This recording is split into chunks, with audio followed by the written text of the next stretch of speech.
Avez-vous déjà ressenti une certaine paralysie face à une multitude de choix possibles? Que ce soit en décidant quel plat commander dans un restaurant ou quelle chemise acheter parmi un éventail de couleurs. Ce sentiment de confusion et d'incertitude peut être accablant. En effet, vivre dans un monde où plus est mieux semble être la norme peut nous éloigner de la véritable essence du bonheur et de la simplicité. Marc Aurèle nous enseignait l'importance de distinguer l'essentiel du superflu, une compétence vitale dans notre quête de minimalisme. Bienvenue dans un voyage où nous allons explorer comment le minimalisme, informé par la sagesse stoïcienne, peut transformer votre vie en réduisant ce paradoxe du choix. En simplifiant intentionnellement nos vies, nous pouvons surmonter l'angoisse de décision et trouver une clarté qui semblait auparavant hors de portée. Le minimalisme ne consiste pas simplement à posséder moins, mais à valoriser plus ce que nous avons. Il s'agit de faire le tri entre le nécessaire et l'accessoire, en éliminant le superflu qui encombre nos espaces et nos esprits. Cette approche ne libère pas seulement de l'espace physique, elle ouvre la voie à une liberté mentale et émotionnelle, un terrain fertile pour la croissance personnelle et la tranquillité d'esprit. Imaginez votre vie débarrassée des distractions inutiles, chaque objet, chaque activité ayant un but et enrichissant votre existence. C'est le cœur du minimalisme. Cette vidéo vous guidera à travers 12 méthodes pratiques pour appliquer le minimalisme dans différents aspects de votre vie, de votre maison à votre routine quotidienne, chacune conçue pour vous aider à vivre avec intention et sérénité. Si vous êtes prêt à réduire le bruit de fond de la modernité et à approfondir votre compréhension de ce qui est vraiment important, restez avec nous jusqu'à la fin de cette vidéo. Plongeons ensemble dans cette exploration du minimalisme, découvrant comment moins peut vraiment être plus et comment chaque choix conscient peut mener à une vie plus riche et plus satisfaisante. Imaginez un mode de vie où chaque objet dans votre maison, chaque activité dans votre agenda, apporte une valeur réelle et significative. Dans notre monde contemporain, où les choix semblent infinis, le paradoxe du choix peut nous laisser insatisfaits et constamment en quête de mieux. Plus nous avons d'options, plus il peut être difficile de choisir et plus nous risquons de regretter nos décisions. Mais que se passerait-il si nous pouvions simplifier ces choix? Les principes du minimalisme nous aident à naviguer à travers le paradoxe du choix en réduisant le nombre d'options, ce qui libère notre esprit et enrichit notre expérience quotidienne. En réduisant volontairement le nombre de nos choix, nous pouvons surmonter le paradoxe du choix qui nous laisse souvent insatisfaits, malgré la multitude d'options disponibles. Dans une société malade de surconsommation, où l'accumulation incessante de biens est souvent confondue avec le progrès ou le bonheur, le minimalisme offre un contrepoint vital et salutaire. Chaque jour, nous sommes bombardés de messages nous incitant à acheter plus, à posséder plus, à vouloir plus, créant un cycle perpétuel de désir et de désillusion. Cette pression constante pour consommer plus ne nourrit pas seulement une économie dépendante de la croissance continue, elle alimente également un sentiment de jamais assez qui peut nous éloigner des véritables joies de la vie. Le minimalisme, en revanche, nous invite à rompre avec cette frénésie d'accumulation pour redécouvrir la richesse de la simplicité. En choisissant délibérément de posséder moins, nous ne libérons pas seulement de l'espace dans nos maisons. Nous libérons également de l'espace mental, nous permettant de respirer, de réfléchir et de nous reconnecter avec ce qui est vraiment essentiel. Nos passions, nos proches, notre bien-être. C'est dans cette optique que nous abordons aujourd'hui le minimalisme non comme une privation, mais comme un choix libérateur, une manière de guérir de la maladie de la surconsommation qui afflige notre société.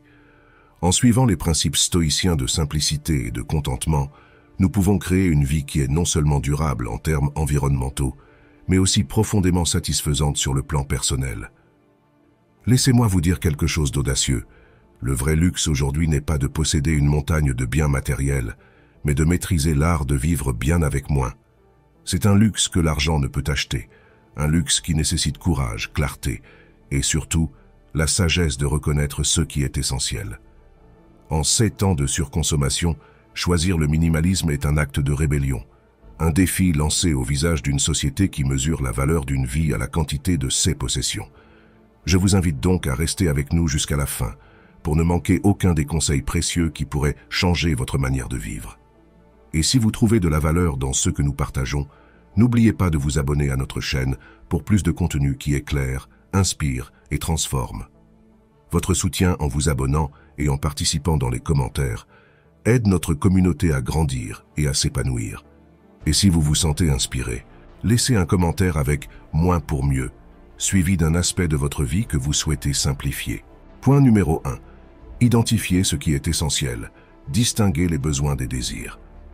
Dans notre quête incessante pour le bonheur et la satisfaction dans un monde rempli de tentations, la philosophie stoïcienne nous offre une boussole précieuse pour naviguer à travers les eaux tumultueuses de la surconsommation. Les stoïciens, comme Marc Aurèle ou Épictète, soulignaient la valeur de discerner les nécessités véritables des luxes éphémères, une compétence vitale pour tout individu aspirant à un mode de vie minimaliste. Le principe stoïcien, Marc Aurèle, dans ses méditations, souligne « Très peu suffit à l'homme qui estime suffisante la nature ». Ce principe nous guide à réfléchir sur la différence entre ce que nous désirons et ce dont nous avons réellement besoin pour vivre une vie vertueuse et significative. Pourquoi accumuler tant de choses que nous n'utilisons jamais vraiment? La réponse se trouve souvent dans notre incapacité à distinguer le nécessaire du superflu, une distinction floue que la société de consommation moderne rend encore plus difficile à établir. La nature, selon les stoïciens, pourvoit largement à nos besoins essentiels: abri, nourriture, eau et compagnie humaine. Tout ce qui va au-delà peut souvent entraîner un encombrement non seulement physique, mais aussi mental. Dans notre société moderne, il est facile de confondre besoin et envie. La publicité et les médias sociaux nous bombardent continuellement avec des images de ce que nous devrions avoir pour être heureux, beau ou réussi. Cependant, en adoptant une perspective stoïcienne, nous pouvons apprendre à questionner chaque achat ou désir. Avant d'acquérir un nouvel objet, posez-vous la question: ce bien contribue-t-il réellement à mon bien-être ou est-il simplement un désir éphémère? Considérez Alex, dont l'appartement était autrefois un temple dédié aux dernières technologies et gadgets à la mode. Un jour, pris d'une révélation après avoir lu Sénèque, ce n'est pas l'homme qui a peu, mais celui qui désire plus, qui est pauvre. Alex décida de revoir sa définition de la nécessité. Le processus de désencombrement qui s'ensuivit ne fut pas seulement une libération physique d'espace, mais aussi une libération mentale. Chaque objet enlevé était une promesse de moins de distraction, une étape de plus vers une vie centrée sur ce qui est véritablement enrichissant. Épictète nous offre un mantra puissant pour guider ce processus de simplification. La liberté n'est pas obtenue en satisfaisant le désir, mais en l'éliminant. Cette approche peut sembler contre-intuitive dans un monde où la gratification instantanée est constamment à portée de main, mais elle est libératrice. En renonçant à la poursuite incessante du nouveau, nous pouvons redécouvrir la satisfaction dans ceux que nous avons déjà, cultivant la gratitude et la présence plutôt que le désir et l'insatisfaction. En brisant les codes de la consommation sans réfléchir, nous nous ouvrons à une vie de choix intentionnel. Choisir le minimalisme n'est pas simplement une question de moins acheter, mais de mieux vivre. C'est choisir de ne pas laisser la publicité et les pressions sociales définir nos besoins. C'est choisir de vivre de manière alignée avec nos valeurs les plus profondes, où chaque objet, chaque activité que nous décidons de conserver a un but clair et enrichit notre existence. Ainsi, la prochaine fois que vous vous sentez tenté par l'achat impulsif d'un objet dont vous n'avez pas réellement besoin, rappelez-vous qu'en matière de possession, comme dans la vie, souvent moins est plus. Ce n'est pas la quantité, mais la qualité de ce que nous possédons et faisons qui définit la richesse de notre vie. Le paradoxe du choix, un concept popularisé par le psychologue Barry Schwartz, soutient que bien que la liberté de choix soit théoriquement bonne, un excès de choix peut en réalité mener à moins de satisfaction. Selon Schwartz, quand nous sommes confrontés à trop d'options, nous nous retrouvons paralysés et moins satisfaits de nos décisions finales, craignant toujours que d'autres options auraient pu être meilleures. Cette théorie trouve un écho particulièrement fort dans nos sociétés modernes, où la surabondance de choix dans tous les aspects de la vie, des carrières aux gadgets, en passant par les choix alimentaires, peut souvent mener à de l'angoisse et du regret. Les stoïciens, qui prônaient une vie guidée par la vertu plutôt que par le plaisir sensoriel, nous offrent des outils précieux pour naviguer dans ce labyrinthe de choix excessifs. Leur approche suggère que nous devrions évaluer chaque décision non pas sur la base de combien de plaisir ou de confort cela pourrait nous apporter, mais plutôt sur comment cela contribue à notre bien-être moral et à notre caractère. En pratiquant le minimalisme, nous pouvons réduire le nombre de choix que nous devons faire, ce qui, paradoxalement, peut augmenter notre satisfaction et réduire notre stress. Le désir, selon les stoïciens, naît de notre perception qu'il nous manque quelque chose d'essentiel à notre bonheur. Cependant, une fois que nous acquérons l'objet de notre désir, nous nous retrouvons souvent confrontés à une nouvelle vague de désir, car l'objet lui-même ne comble pas durablement le vide que nous pensions combler. Ce cycle perpétuel de désir peut être brisé en apprenant à apprécier ce que nous avons déjà, en pratiquant la gratitude et en recentrant nos désirs sur des aspirations plus intérieures et significatives. En adaptant le minimalisme à nos vies, nous pouvons limiter volontairement nos choix à ceux qui renforcent réellement nos valeurs fondamentales, ce qui nous aide non seulement à simplifier notre environnement, mais aussi à clarifier notre esprit. Cela nous permet de résister à l'impulsion d'acquérir toujours plus et de chercher la satisfaction dans l'accumulation.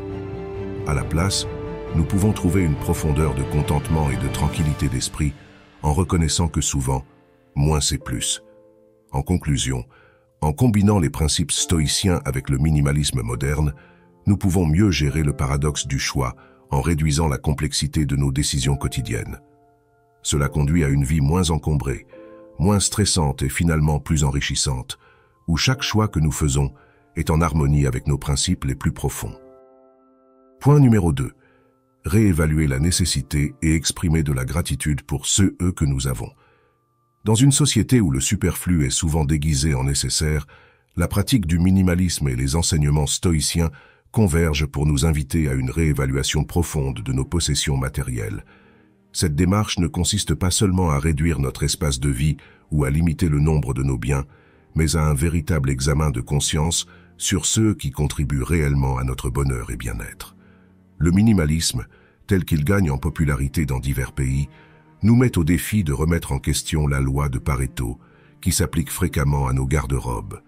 Nous portons environ 20% de nos vêtements 80% du temps, tandis que le reste encombre inutilement nos espaces. En appliquant un filtre stoïcien à cette observation, nous pouvons apprendre à distinguer entre ce qui est essentiel et ce qui est superflu, une compétence qui, selon Épictète, nous aide à réaliser que, jusqu'à ce que nous ayons commencé à nous en passer, nous ne réalisons pas à quel point beaucoup de choses ne sont pas nécessaires.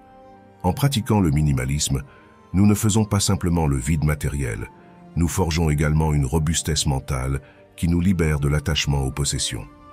Ce détachement nous permet de reconnaître que la possession excessive peut devenir une entrave plutôt qu'une source d'épanouissement. En réduisant délibérément notre accumulation matérielle, nous faisons écho à la philosophie stoïcienne qui ne voit dans la richesse qu'un bien conditionnel, dont l'importance doit être relativisée face à la vertu et à l'autosuffisance.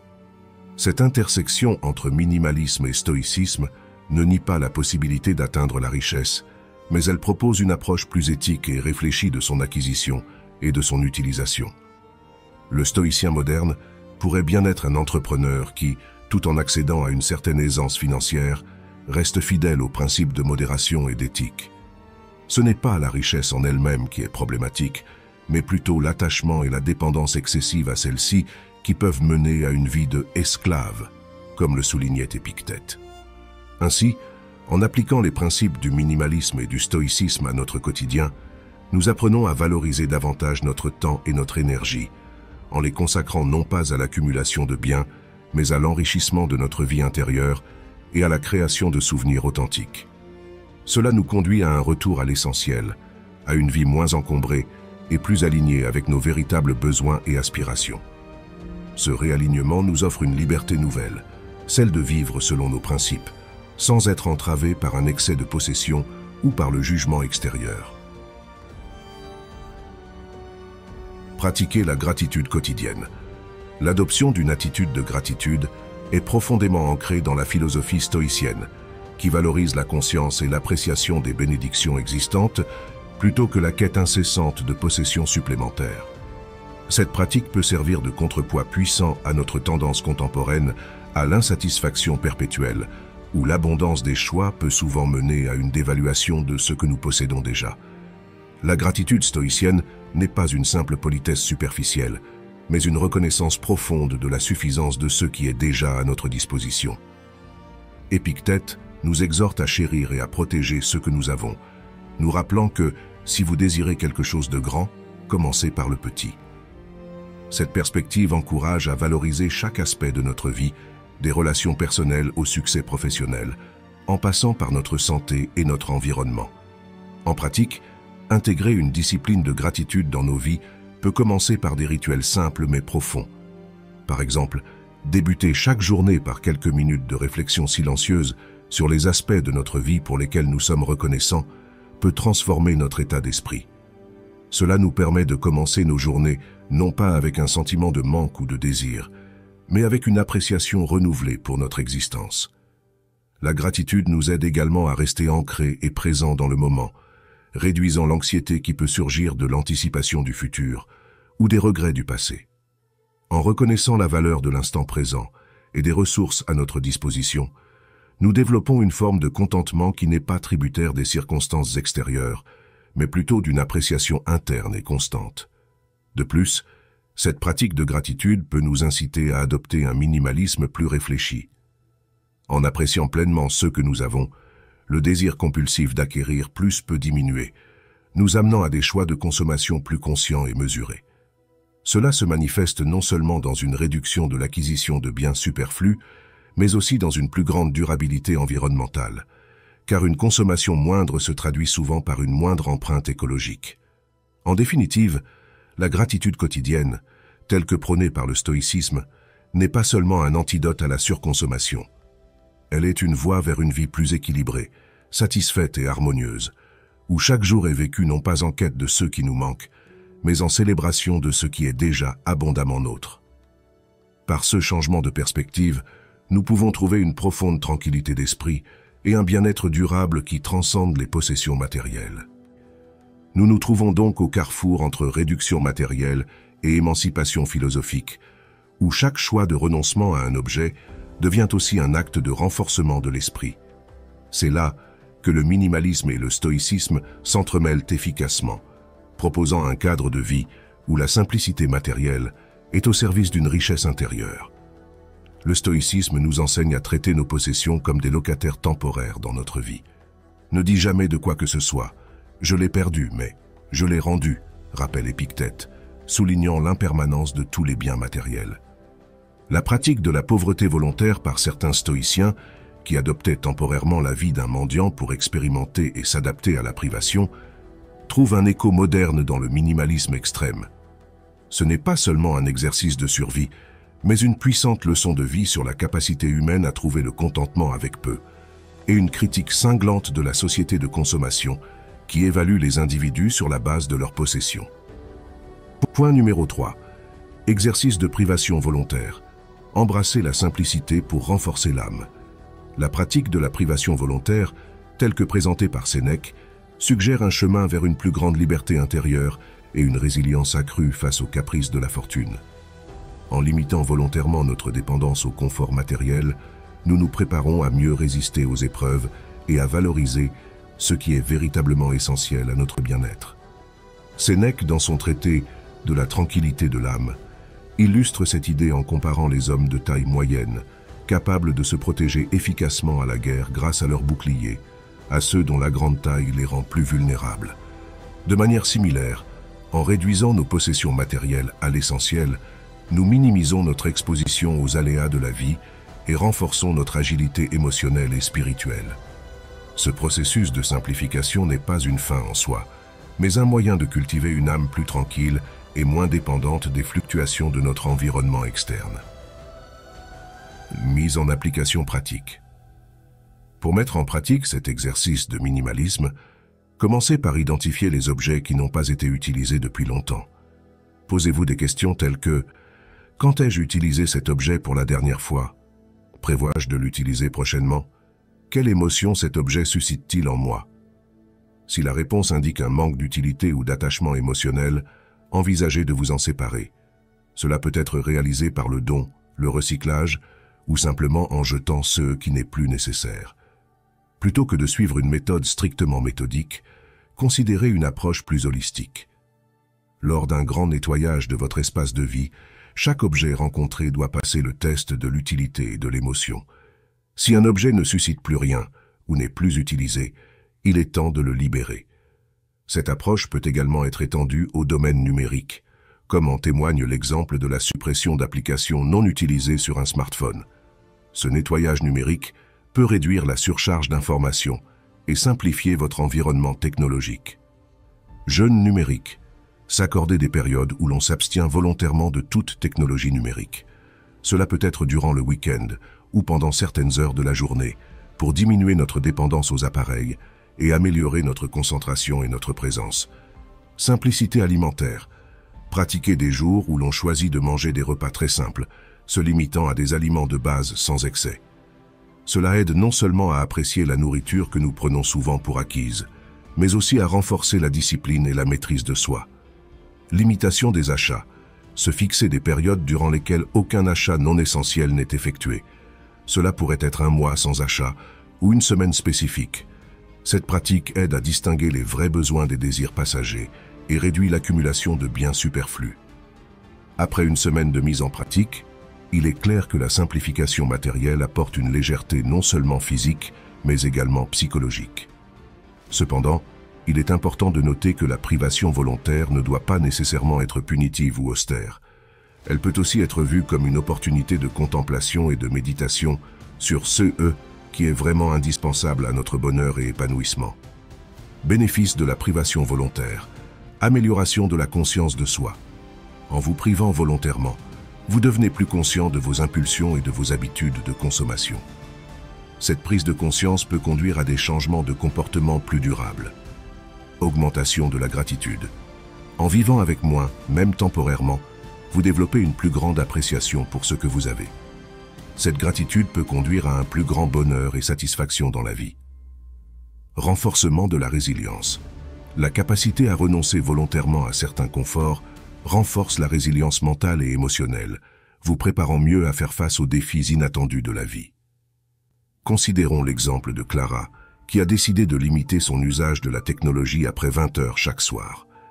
Ce jeûne numérique lui a permis de redécouvrir le plaisir de lire et de conversations en face à face avec sa famille. Ce simple ajustement dans ses habitudes quotidiennes a amélioré sa qualité de sommeil et réduit son niveau de stress.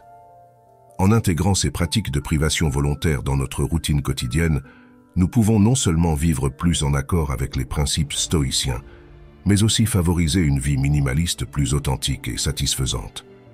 Ce faisant, nous nous libérons des chaînes de la surconsommation et cultivons un esprit plus résilient et content. Point numéro 4. Simplifier l'environnement de vie. Créer un espace de clarté et de calme. La simplification de l'environnement de vie est une extension naturelle de la pratique de privation volontaire, visant non seulement à réduire le nombre d'objets que nous possédons, mais aussi à transformer notre espace quotidien en un havre de tranquillité et d'ordre. En créant un environnement qui reflète nos valeurs et soutient notre tranquillité d'esprit, nous cultivons un espace qui favorise la réflexion, la concentration et la sérénité. Le concept de l'espace comme reflet de l'esprit. Dans la philosophie stoïcienne, l'ordre extérieur est souvent vu comme un miroir de l'ordre intérieur. Marc Aurèle affirmait que la clarté de l'esprit est inévitablement liée à l'ordre et à la discipline dans nos actions et notre environnement. En simplifiant notre espace de vie, en nous débarrassant des distractions superflues et du désordre, nous facilitons un état mental plus organisé et focalisé, permettant à l'esprit de fonctionner avec plus d'efficacité et de clarté. Pratique de la simplification. Commencez par les zones de la maison qui sont le plus souvent utilisées, la chambre à coucher, la cuisine et l'espace de travail. Chaque objet dans ces espaces devrait être évalué pour sa fonctionnalité et son importance. Ce processus peut être guidé par des questions simples. Cet objet m'est-il utile régulièrement? Contribue-t-il à mon bien-être? Est-ce qu'il me rend heureux ou est-il simplement là par habitude? Ensuite, réorganisez l'espace pour maximiser la paix et la fonctionnalité. Par exemple, dans la chambre à coucher, limiter les éléments au strict nécessaire peut contribuer à une meilleure qualité de sommeil. Une cuisine organisée où chaque ustensile a sa place peut rendre la préparation des repas plus agréable et moins stressante. La simplification ne doit pas se limiter à l'environnement physique.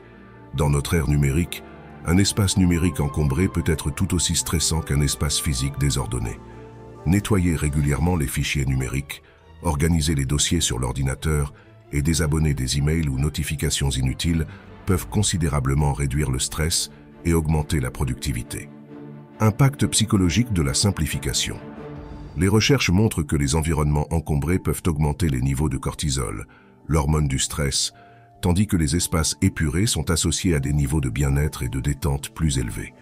Simplifier l'environnement peut donc avoir un impact profond sur notre bien-être émotionnel et physique, reflétant l'adage stoïcien que moins est souvent plus. En fin de compte, simplifier l'environnement de vie n'est pas seulement une question d'esthétique ou de commodité. C'est une composante essentielle de la vie stoïcienne qui encourage la maîtrise de soi, la discipline et une attention plus profonde aux aspects de la vie qui sont véritablement enrichissants.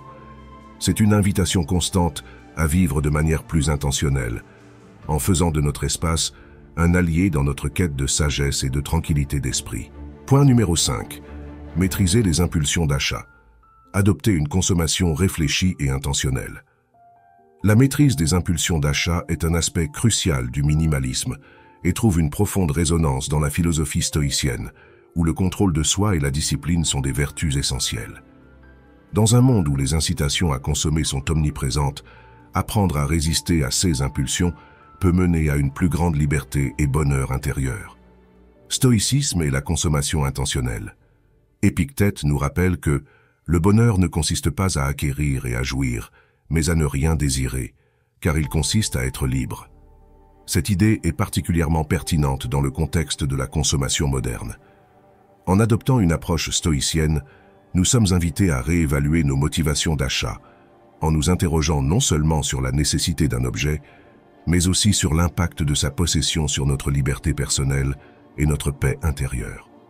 Marc Aurèle nous encourage également à distinguer ce qui est en notre pouvoir de ce qui ne l'est pas, et à appliquer cette sagesse à notre comportement de consommation. Que la force me soit donnée de supporter ce qui ne peut être changé, le courage de changer ce qui peut l'être, et la sagesse de distinguer l'un de l'autre. Cela implique de reconnaître et de rejeter les désirs impulsifs qui sont souvent alimentés par des facteurs extérieurs, comme la publicité et les pressions sociales, plutôt que par un véritable besoin ou désir personnel. Pratique pour contrôler les achats impulsifs. Pause réflexive. Avant chaque achat, prenez un moment pour réfléchir à sa nécessité réelle. Demandez-vous si cet achat améliore votre vie de manière significative ou s'il répond simplement à une envie passagère. Budget conscient. Établissez un budget qui reflète vos vraies priorités de vie. Cela aide à visualiser où va votre argent et à décider si vos dépenses actuelles soutiennent vos valeurs fondamentales. Élimination des tentations. Réduisez l'exposition à la publicité et aux promotions qui peuvent inciter à acheter. Désabonnez-vous des newsletters commerciales et limitez le temps passé sur les plateformes de vente en ligne. Valorisation des expériences. Comme le suggère Cicéron, on n'est pas privé de ceux dont on n'a pas besoin. Investissez plutôt dans des expériences qui enrichissent votre vie, comme les voyages, les cours de développement personnel ou les activités de loisirs qui apportent des bénéfices durables à votre bien-être.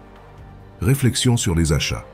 Épictète nous incite à décider de vouloir ce qui arrive et à trouver la joie dans cette acceptation. Appliquer cette pensée à nos habitudes de consommation signifie apprendre à apprécier ce que nous avons déjà et à réduire notre dépendance aux acquisitions pour le bonheur. N'attends pas que les événements arrivent comme tu le souhaites. Décide de vouloir ce qui arrive et tu seras heureux. Alice, une jeune graphiste dynamique, se retrouvait souvent prise dans le tourbillon de la consommation. Habitant dans une grande métropole réputée pour ses boutiques chics et ses centres commerciaux incessants, elle était constamment sollicitée par des publicités séduisantes, promettant le dernier gadget ou la dernière tendance de mode qui, disait-on, allait changer sa vie. Un soir, après une longue journée de travail, Alice se trouva à parcourir les allées d'un centre commercial, attirée par les vitrines lumineuses et les offres alléchantes. Dans un moment de lucidité, alors qu'elle tenait dans ses mains un pullover coûteux dont elle savait, au fond, qu'il finirait au fond de son placard, les mots de Marc Aurèle lui vinrent à l'esprit. Que la force me soit donnée de supporter ce qui ne peut être changé, le courage de changer ce qui peut l'être, et la sagesse de distinguer l'un de l'autre. À cet instant, Alice réalisa que sa quête incessante pour combler un vide par des achats impulsifs n'était pas une fatalité mais un choix. Elle pouvait choisir de ne pas acheter ce pullover. Elle pouvait choisir de ne pas céder à chaque envie passagère alimentée par la culture de la consommation qui l'entourait. Décidée à changer ses habitudes, Alice commença par instaurer une pause réflexive avant chaque achat potentiel. Elle se posait des questions simples mais profondes. Ai-je vraiment besoin de cela? Cet achat améliorera-t-il significativement ma vie? Ou est-ce simplement un désir éphémère? Ces questions devenaient son bouclier contre les achats impulsifs, lui donnant le temps de réfléchir à ses véritables besoins et désirs. Alice adopta également la pratique de rédiger un journal de ses dépenses. Chaque soir, elle notait ce qu'elle avait acheté et pourquoi. Cela lui permit de visualiser ses habitudes de consommation et de comprendre mieux où elle pouvait simplifier encore plus sa vie. Elle découvrit que, comme le disait Épictète, le bonheur ne consiste pas à acquérir et à jouir, mais à ne rien désirer, car il consiste à être libre. En réduisant ses désirs matériels, Alice trouva une liberté nouvelle, une libération des chaînes de la nécessité de toujours vouloir plus. Avec le temps, cette nouvelle approche transforma non seulement ses habitudes de consommation, mais aussi sa perspective générale sur la vie. Elle investit davantage dans des expériences qui enrichissaient sa vie, comme des cours de peinture et des voyages, plutôt que dans des objets matériels. Elle apprit à apprécier ce qu'elle avait déjà, et chaque objet dans son appartement avait désormais une histoire, une utilité, et apportait une joie véritable. L'histoire d'Alice illustre comment la maîtrise des impulsions d'achat n'est pas simplement une question d'économiser de l'argent, mais un moyen de cultiver la tranquillité d'esprit, la liberté et un bonheur plus authentique, en harmonie avec les enseignements stoïciens sur la simplicité et la satisfaction intérieure.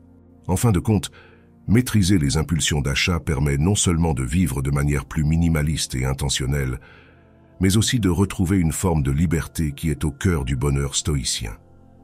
En se libérant des chaînes de la consommation compulsive, on s'ouvre à une vie de satisfaction plus profonde, où chaque choix de consommation est aligné avec nos valeurs les plus profondes et notre quête de sens. Point numéro 6. Prioriser les expériences sur les possessions. Valoriser les activités enrichissantes. Dans la quête d'une vie épanouie, le stoïcisme et le minimalisme nous enseignent l'importance de prioriser les expériences qui enrichissent notre être sur les possessions matérielles. Cette orientation vers l'expérience plutôt que l'accumulation d'objets peut profondément transformer notre approche de la vie, nous rendant plus conscients, plus présents et ultimement plus heureux. La richesse de l'expérience. Les expériences, contrairement aux objets matériels, ont la particularité de s'enrichir avec le temps grâce aux souvenirs qu'elles engendrent. Alors qu'un objet peut perdre de sa valeur ou devenir obsolète, les souvenirs d'une expérience, qu'il s'agisse d'un voyage, d'un cours de cuisine ou d'une simple promenade dans la nature, gagnent en valeur émotionnelle au fil des années. Cicéron soulignait « On n'est pas privé de ce dont on n'a pas besoin », suggérant que ce dont nous avons vraiment besoin pour notre épanouissement dépasse souvent le matériel. L'impact des expériences sur le bien-être. Les recherches en psychologie positive montrent que les expériences contribuent à notre bonheur de manière plus durable que les biens matériels. Les expériences favorisent une connexion plus profonde avec les autres, nous aident à construire notre identité et créent un sentiment de satisfaction qui est plus ancré. Épictète conseillait « Le bonheur ne consiste pas à acquérir et à jouir, mais à ne rien désirer, car il consiste à être libre. » En ce sens, se libérer du désir d'acquisition matérielle pour embrasser des expériences peut être une forme de liberté qui conduit au bonheur. Mettre en pratique la valorisation des expériences. Pour intégrer cette priorisation des expériences dans notre vie quotidienne, il peut être utile de planifier régulièrement des activités qui nourrissent l'âme et l'esprit.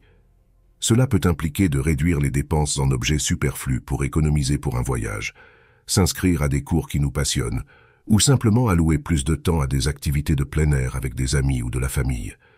Chaque choix de dépenser notre temps et notre argent en faveur d'expériences plutôt que de possessions matérielles est un pas vers une vie plus riche et plus significative. Marc Aurèle nous rappelle de considérer les occasions où votre chagrin et votre colère vous ont causé plus de souffrance que les faits eux-mêmes. Cette réflexion peut nous aider à reconnaître que les moments de joie ne dépendent pas des possessions, mais des expériences et des relations que nous cultivons. L'importance de l'expérience dans la résilience personnelle. Enfin, prioriser les expériences nous aide également à développer une résilience face aux changements et aux défis de la vie. En apprenant à apprécier ce qui arrive, comme le suggère Épictète, décide de vouloir ce qui arrive et tu seras heureux. Nous cultivons une adaptabilité qui renforce notre bien-être global. En conclusion, en choisissant de valoriser les expériences plutôt que les possessions, nous suivons un chemin stoïcien vers un bonheur plus profond et plus durable, en harmonie avec une vie vécue pleinement et consciemment.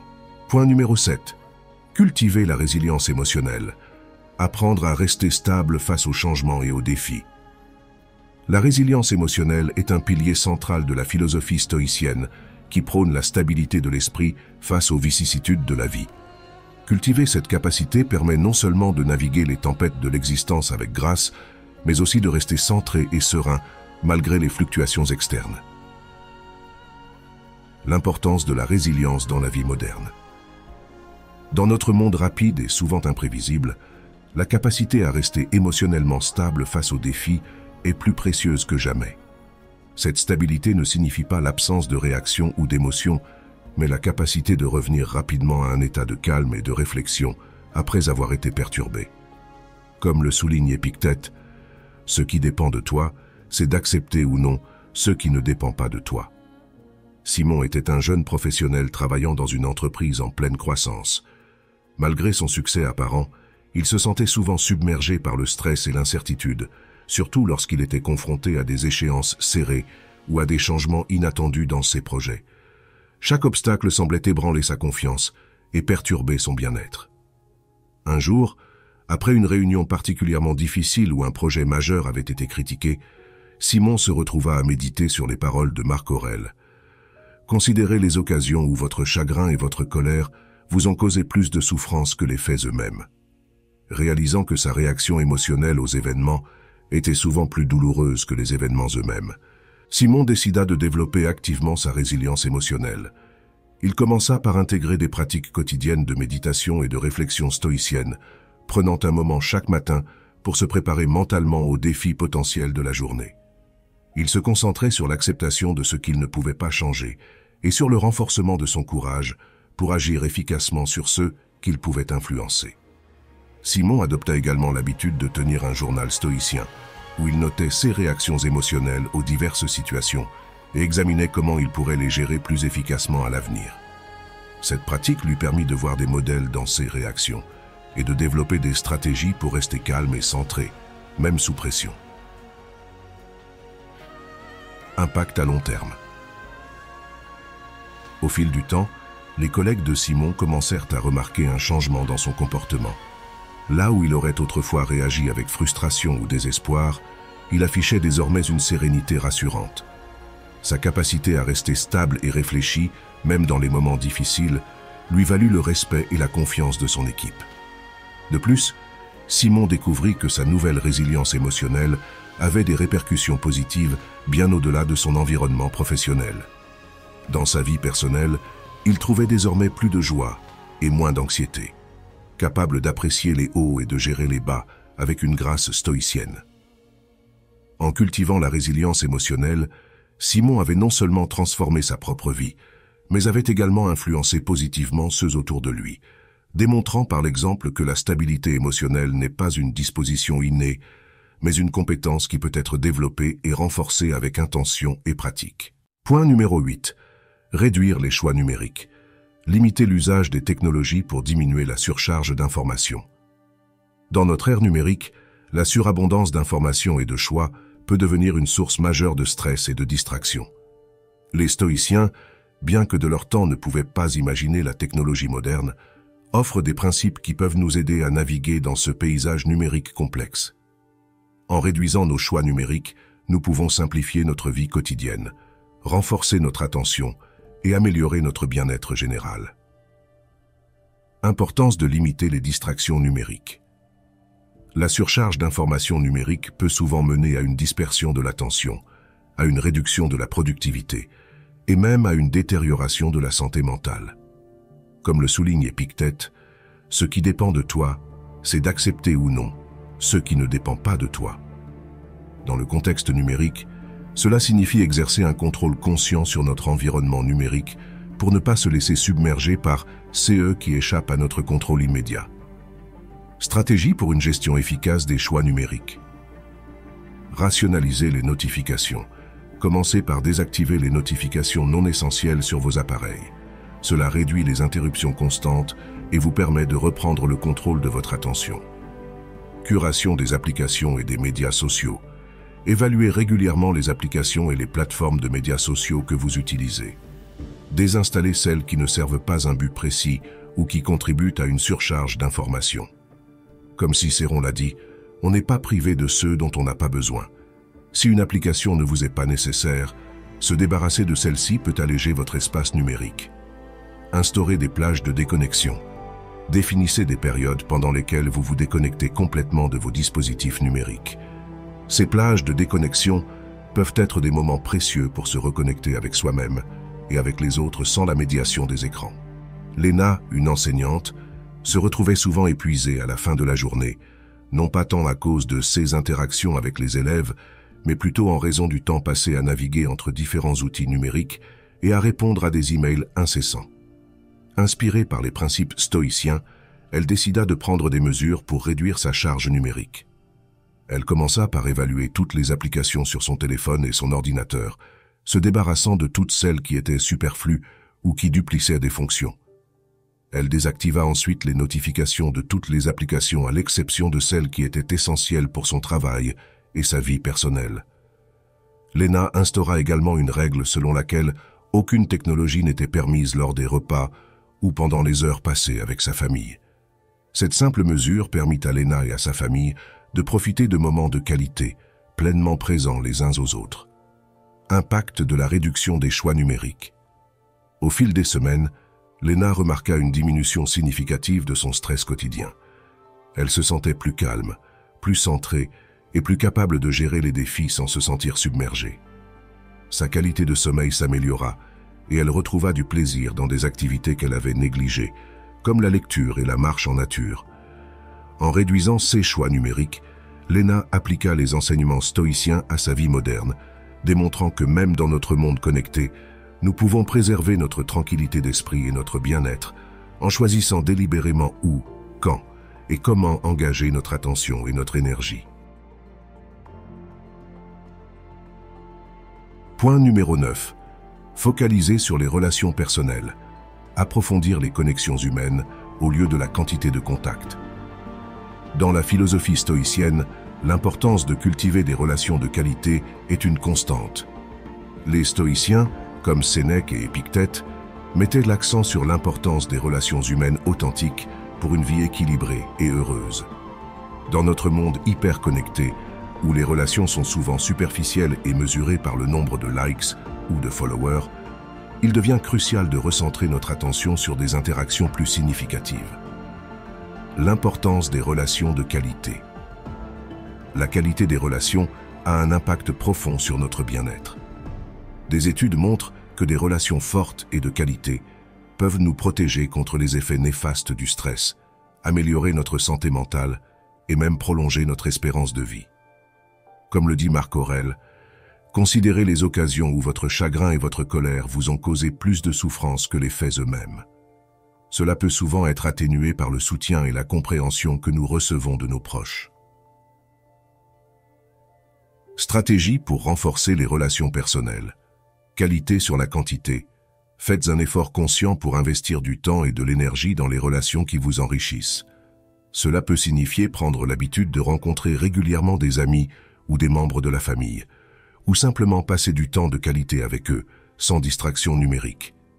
Écoute active. Améliorer la qualité de votre écoute peut transformer vos relations. L'écoute active implique de donner toute votre attention à la personne qui parle, sans planifier votre réponse pendant qu'elle parle, ce qui montre que vous valorisez vraiment ce qu'elle a à dire. Exprimez la gratitude. Exprimez régulièrement votre gratitude envers les personnes dans votre vie, renforce les liens et montre que vous ne tenez pas leur présence pour acquise.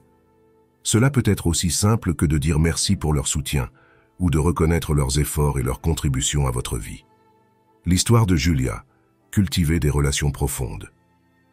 Julia, une architecte, s'était retrouvée piégée dans le rythme effréné de sa carrière, négligeant ses relations personnelles au profit de réunions sans fin et de soirées tardives au bureau.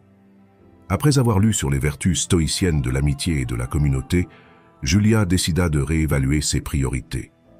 Elle commença par instaurer une règle simple mais efficace: consacrer au moins 2 soirées par semaine à des activités non liées au travail avec des amis ou la famille. Elle organisa des dîners, des soirées-jeux ou simplement des promenades dans un parc local. Ces moments passés ensemble lui permirent de renouer avec ses proches et de redécouvrir le plaisir des conversations profondes sans la présence d'écran. Impact à long terme. Les mois suivants, Julia remarqua une amélioration notable de son humeur et de son bien-être général. Les soirées passées en bonne compagnie lui offraient une pause nécessaire dans sa routine chargée et elle se sentait plus ancrée et heureuse. Sa capacité à faire face au stress du travail s'améliora également, car elle savait qu'elle avait un réseau de soutien solide sur lequel elle pouvait compter. En conclusion, se concentrer sur la qualité des relations personnelles est essentiel pour notre bien-être. Comme les stoïciens nous l'enseignent, c'est par ces liens profonds et authentiques que nous pouvons trouver un véritable équilibre et bonheur, et non par la quantité de nos interactions numériques ou sociales superficielles. En cultivant des relations intentionnelles et significatives, nous enrichissons notre vie de manière durable et profonde. Point numéro 10. Méditer sur la mortalité. Utilisez la conscience de la finitude pour hiérarchiser ce qui importe vraiment dans la vie. Nous naissons avec une expiration et notre dernier souffle détermine la fin, mais c'est entre ces 2 points que se trouve la vie véritable. Cette pensée peut sembler sombre à première vue, mais en réalité, elle offre une perspective libératrice qui nous pousse à vivre pleinement chaque jour. La méditation sur la mortalité, une pratique centrale dans la philosophie stoïcienne, nous aide à distinguer l'essentiel de l'éphémère, nous guidant vers une existence plus intentionnelle et significative. Les stoïciens, tels que Marc Aurèle et Sénèque, pratiquaient régulièrement la méditation sur la mortalité, non pas pour sombrer dans la mélancolie, mais pour aiguiser leur appréciation de la vie. N'attends pas que les événements arrivent comme tu le souhaites. Décide de vouloir ce qui arrive et tu seras heureux, conseillait Épictète, nous rappelant que la reconnaissance de notre finitude peut transformer notre approche des défis quotidiens en renforçant notre capacité à apprécier le moment présent et à se concentrer sur ce qui a véritablement de l'importance. Pourquoi méditer sur la mortalité? Méditer sur notre mortalité nous aide à réaliser que beaucoup de nos peurs et préoccupations sont transitoires. Elle nous enseigne la valeur de chaque instant et nous incite à réfléchir sérieusement sur la manière dont nous choisissons de dépenser notre temps. Cette prise de conscience peut réduire notre propension à remettre à plus tard, à hésiter ou à persister dans des situations qui ne servent pas notre bien-être ou nos objectifs à long terme. L'histoire de Thomas. Redéfinir les priorités à travers la mortalité. Thomas, un avocat d'entreprise, avait toujours été animé par la réussite professionnelle et la sécurité financière. Cependant, après avoir été confronté à une maladie grave, sa perspective sur la vie changea radicalement. En méditant sur sa propre mortalité pendant sa convalescence, Thomas réalisa combien de moments précieux il avait manqué en travaillant excessivement. Cette prise de conscience le mena à réévaluer ses priorités. Il commença par réduire ses heures de travail et à dédier plus de temps à ses passions, telles que la peinture et la randonnée, ainsi qu'à des moments avec sa famille et ses amis. Le bonheur ne consiste pas à acquérir et à jouir, mais à ne rien désirer, car il consiste à être libre, réfléchissait-il, reprenant les mots d'Épictète. Le pouvoir transformateur de la méditation sur la mortalité. Au fil du temps, Thomas découvrit que sa qualité de vie s'améliorait. Non seulement il se sentait plus équilibré et heureux, mais sa relation avec ses proches s'en trouva également renforcée. Il apprit à vivre avec un sentiment renouvelé de gratitude et de présence, appréciant les petites joies quotidiennes qu'il avait auparavant ignorées. En conclusion, Méditer sur la mortalité n'est pas une invitation à se morfondre sur notre fin inévitable, mais plutôt une opportunité de clarifier ce qui compte vraiment pour nous. Cela nous encourage à vivre avec intention, à chérir les personnes et les expériences qui enrichissent notre existence, et à laisser un héritage de moments bien vécus. Comme les stoïciens nous l'ont enseigné, en embrassant notre mortalité, nous pouvons vraiment apprendre à vivre. Point numéro 11. Gérer efficacement le temps. Appliquer le minimalisme à la gestion du temps pour se concentrer sur des activités qui renforcent la vertu et le bien-être personnel, maître de son temps, maître de sa vie. Cette maxime moderne trouve un écho profond dans les enseignements stoïciens, où le temps, bien plus précieux que l'or, est une ressource à utiliser avec sagesse et discernement. En appliquant les principes du minimalisme à la gestion de notre temps, nous pouvons sculpter une existence qui reflète nos valeurs les plus profondes et favorise notre développement personnel et spirituel. La valeur du temps dans le stoïcisme.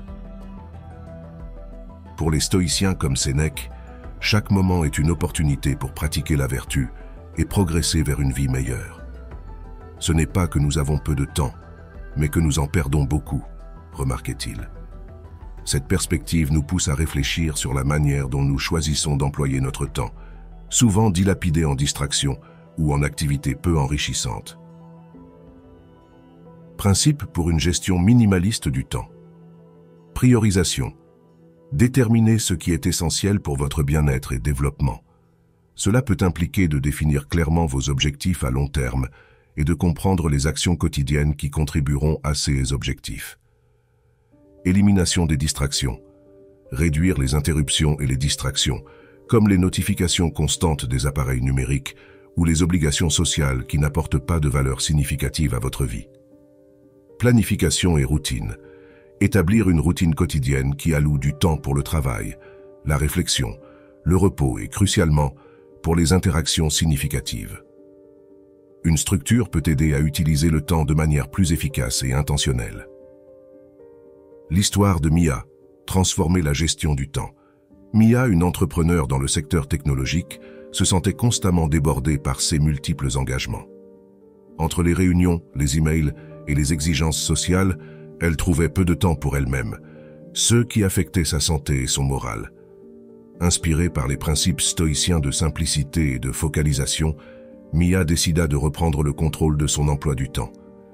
Elle commença par analyser comment elle passait ses journées, identifiant les activités qui étaient véritablement bénéfiques pour son entreprise et celles qui ne l'étaient pas. Mia prit alors la décision courageuse de déléguer une partie de ses tâches et de diminuer ses engagements sociaux superficiels. Elle bloqua des périodes dans son calendrier pour des activités qui nourrissaient son âme, comme la méditation, la lecture et des moments privilégiés avec ses proches. Impact à long terme de la gestion efficace du temps. Au fil des mois, Mia remarqua une amélioration significative de sa qualité de vie. Non seulement elle devenait plus productive lorsqu'elle travaillait, mais elle profitait aussi pleinement de ses moments de loisirs. Elle apprit à décider de vouloir ce qui arrive, trouvant la joie dans une vie plus équilibrée et alignée avec ses valeurs profondes. En conclusion, gérer efficacement son temps en adoptant une approche minimaliste n'est pas simplement une question d'efficacité. C'est une démarche profondément enrichissante qui permet de vivre plus pleinement, de réduire le stress et d'augmenter la satisfaction personnelle. Chaque minute consciemment investie peut devenir un pilier pour bâtir une vie plus vertueuse et épanouissante. Point numéro 12. Minimiser l'impact environnemental. Adopter des habitudes de vie qui respectent et préservent l'environnement. Agir comme si la nature comptait autant que soi-même. Cette adaptation moderne des enseignements stoïciens résonne profondément à une époque où l'impact environnemental de nos actions devient une préoccupation centrale. Les principes de minimalisme et de stoïcisme s'alignent parfaitement avec l'idée de réduire notre empreinte écologique, promouvant une vie qui non seulement respecte nos besoins personnels, mais aussi ceux de notre planète. La perspective stoïcienne sur la nature. Les stoïciens voyaient la nature comme un système organisé et rationnel, où chaque partie a un rôle à jouer. En vivant conformément à la nature, nous acceptons et respectons cet ordre, nous alignant non seulement avec les lois cosmiques, mais aussi avec les principes de durabilité. Comme l'énonçait Marc Aurèle, « Ce qui est bon pour la ruche est bon pour l'abeille ». En contexte moderne, cela signifie que ce qui est bon pour la planète est bon pour ses habitants. Adopter une vie minimaliste pour un impact maximal. L'adoption d'un style de vie minimaliste va au-delà de la simple réduction de possession. Cela implique également de choisir consciemment des pratiques qui ont un faible impact environnemental. Cela peut signifier choisir des produits durables, réduire la consommation d'eau et d'énergie, et préférer les modes de transport qui contribuent moins aux émissions de gaz à effet de serre. Lucas, un ingénieur logiciel, prit conscience de son impact environnemental lors d'une conférence sur le changement climatique. Motivé par les enseignements stoïciens sur la responsabilité individuelle, il décida de revoir ses habitudes quotidiennes pour minimiser son empreinte écologique. Il commença par des changements simples mais significatifs, tels que le recyclage, la réduction de la consommation de viande et l'utilisation des transports en commun. Implémenter des changements durables. Lucas investit dans des panneaux solaires pour sa maison, réduisant considérablement sa dépendance aux énergies fossiles.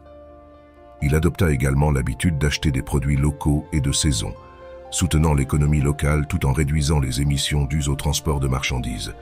Chaque décision était prise avec l'intention de faire le bien, non seulement pour lui-même, mais pour le monde autour de lui. Évaluation et ajustement continu. Lucas apprit rapidement que l'éco-responsabilité nécessite une évaluation et un ajustement continu. Il se tenait informé des meilleures pratiques et était prêt à changer ses plans lorsque de meilleures options devenaient disponibles. Cette approche dynamique et réfléchie reflète la flexibilité et l'adaptabilité encouragées par le stoïcisme. En intégrant la conscience environnementale dans la pratique du minimalisme, nous pouvons vivre de manière plus harmonieuse avec notre environnement. Cette démarche nous permet de répondre à nos besoins présents sans compromettre la capacité des générations futures à répondre aux leurs, incarnant ainsi l'adage stoïcien selon lequel la vraie sagesse inclut une considération pour le bien-être collectif. En agissant localement mais en pensant globalement, nous faisons écho à la vision stoïcienne d'une vie vécue en accord avec les lois naturelles et cosmiques, contribuant ainsi à un monde plus durable et plus juste. Nous avons parcouru ensemble un chemin riche en enseignements, où les principes stoïciens et minimalistes se sont entrelacés pour nous guider vers une vie plus intentionnelle, simplifiée et enrichissante. En adoptant ces principes, nous ne cherchons pas seulement à alléger notre quotidien des excès matériels, mais aussi à renforcer notre bien-être mental, notre résilience émotionnelle et à honorer notre environnement. Chacun de ces points offre une voie pour explorer comment nous pouvons vivre mieux avec moins, en accordant plus de valeur à ce qui est véritablement essentiel: nos relations, notre temps, notre tranquillité d'esprit et notre planète. Cette approche ne se limite pas à une simple réduction des possessions, mais s'étend à une philosophie de vie qui favorise la richesse de l'expérience sur la quantité des avoirs. Si vous avez trouvé de la valeur dans ce voyage à travers les principes stoïciens et minimalistes, n'oubliez pas de vous abonner à notre chaîne pour plus de contenu qui éclaire, inspire et transforme. Votre engagement nous aide à continuer à produire des vidéos qui font une différence. Et si vous avez des pensées, des expériences personnelles ou des questions à partager, laissez un commentaire ci-dessous. Si vous ne savez pas quoi écrire, écrivez simplement « Je choisis la simplicité ». Nous sommes impatients de lire vos réflexions et de continuer ensemble cette exploration vers une vie plus pleine de sens. Merci de nous avoir accompagnés sur ce chemin de la simplicité et de la sagesse.